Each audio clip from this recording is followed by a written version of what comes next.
Subscribe to our channel by clicking the subscribe button. Click the bell button and enjoy the latest uploads from our channel. Now student, we will study about the last topic of the chapter, structure of human. Human ear का क्या structure होता है ये हम देखेंगे, क्योंकि जिससे हम सुनाई देते हैं. सो यहाँ पर मैंने एक इमेज में ह्यूमन ईयर का इंटरनल पार्ट दिखाने का बताया, see here. So we are able to hear with the help of our ear. हम जानते हैं कि अपने कानों से हम सुन सकते हैं, इन्हीं की वजह से हम सुन सकते हैं. हमने यहाँ पर इसे समझने के लिए ईयर को 3 पार्ट्स के अंदर डिवाइड किया. 3 पार्ट्स कौन कौन से होंगे? First is called outer ear, जिसे पाइना कहते हैं हम.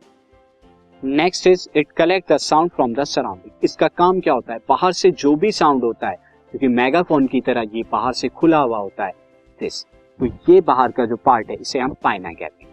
तो इसको जो है ये कलेक्ट करता है साउंड को, और कलेक्ट करने के बाद this collected sound passes through the auditory canal, और ये ऑडिटरी कैनाल में पास होता है. तो जो फर्स्ट है आउटर ईयर, इसके अंदर पाइना होता है, ये कलेक्ट करता है साउंड को और आगे की तरफ पास करता है, जिसे ऑडिटरी कैनाल कहते हैं.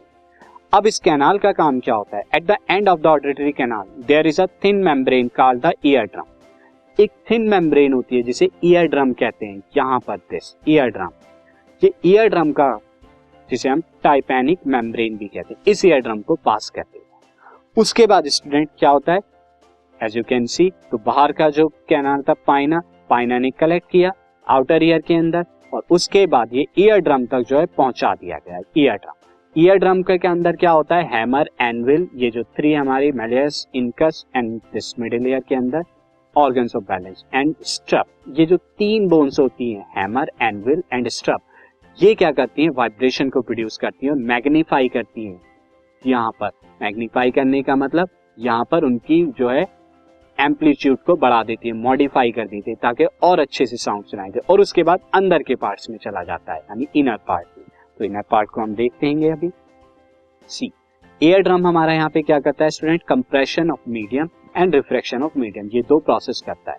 जब एयर ड्रम मूव करता है इनवर्ड तो कंप्रेशन होता है, और जब आउटवर्ड मूव करता है, जैसे हमने पहले पढ़ा था, तो वहां पे रिफ्रैक्शन होता है. And this produces vibration in ear drum. तो ईयर ड्रम के अंदर क्या होता है? This is the shape of ear drum. यहाँ पर वाइब्रेशन होती है, और ईयर ड्रम से क्या होती है? ऑसिलेज एंड द कॉक्लिया के अंदर जो है ये आगे की तरफ चली जाती है, जो कि हमारे इनर ईयर का पार्ट है. स्टूडेंट, यहाँ पर आउटर ईयर ने कलेक्ट किया, इनर ईयर ने क्या किया? मॉडिफाई कर दिया, एम्पलीफाई कर दिया साउंड को. इस मिडिल ईयर के अंदर क्या होता है? The vibration are amplified by the 3 bones, hammer, anvil and stirrup. ये एम्पलीफाई कर देती है दिस, जैसे मैलस, इनकस एंड स्ट्रप, ये वाली हमारी, ये एम्पलीफाई कर देती है साउंड को. And now this amplified waves, ये एम्पलीफाइड वेव ट्रांसमिट होती है to the inner ear. Inner ear के अंदर जो है ट्रांसमिट होती है, और inner ear this inner ear के अंदर फाइनली स्टूडेंट जो प्रोसेस होता है, दिस इनर ईयर के अंदर हमारा प्रोसेस जो होगा, this here pressure vibration are turned into electrical signal. Pressure vibration जो है वो इलेक्ट्रिकल सिग्नल के अंदर क्या होती हैं? वो कन्वर्ट होती हैं बाय द कॉक्लिया के द्वारा. And this electric signal are sent to the brain, और फिर इसे ब्रेन के अंदर भेजा जाता है. इनर के अंदर कॉक्लिया जो है कन्वर्ट करती है इलेक्ट्रिकल सिग्नल में, और फिर ब्रेन के अंदर हम पहुंचते हैं via auditory nerve. Auditory nerve से फाइनली ब्रेन इंटरप्रेट करता है साउंड को और हमें सुनाई देता है. ये हमारा था structure of sound, process of sound, किस तरह से हम क्या करते हैं? हियर करते हैं.